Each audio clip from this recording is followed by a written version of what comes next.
বন্ধুগণ, আমার সামনে যে সেটটি দেখতে পাচ্ছেন এটি স্যামসাং A50। সমস্যা হলো চালু হবার সময় ডিসপ্লেতে লাইট আসে, ঠিক আছে, কিন্তু একবার লাইট গেলে আর কোনোভাবেই লাইট আনা যায় না। লাইট থাকা অবস্থায় আপনি যতক্ষণ ইচ্ছা সেটটি চালাতে পারবেন, ঘন্টার পর ঘন্টা লাইট যাবে না। কিন্তু লাইট যদি অফ করে ফেলেন বা নিজে নিজে অফ হয়ে যায়, অর্থাৎ স্লিপ মোডে চলে যায়, তখন যত গুতাগুতি করেন, যতই পাওয়ার বাটন প্রেস করেন, লাইট আর আসে না। কিন্তু সেটটি চালু থাকে, লাইট কোনোভাবে আসে না, চার্জ দিলেও আসে না, চার্জে কানেক্ট করলে আসে না। তো সমস্যা বুঝতে পারলাম, এবার সমাধান। বন্ধুগণ, লজিক বোর্ডটি সামনে নেবেন, হেডফোন সকেটের বরাবর নিচে ডান দিকে দেখেন দুটি রেজিস্টার আছে। প্রথমে নিচের যে রেজিস্টারটি আছে না, এই যে এটি খুলে ফেলবেন, অর্থাৎ রিমুভ করে ফেলবেন। তারপরে চেক করে দেখবেন সমস্যার সমাধান না হলে বন্ধুগণ দ্বিতীয়টিও রিমুভ করে ফেলবেন।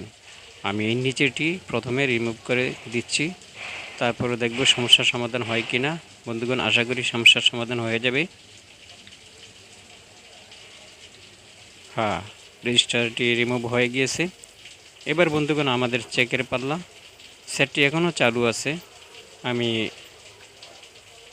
চার্জিং লজিকটি লাগিয়ে দিলাম। এবার আমরা পাওয়ার বাটন শর্ট করে দেখব সমস্যার সমাধান হলো কি না।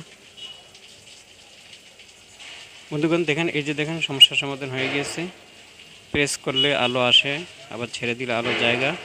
বন্ধুগণ, ভিডিওটি ভালো লাগলে লাইক করবেন, নতুন হলে সাবস্ক্রাইব করবেন, ফলো দিয়ে পাশে থাকবেন। ধন্যবাদ সকলকে। আল্লাহ হাফেজ।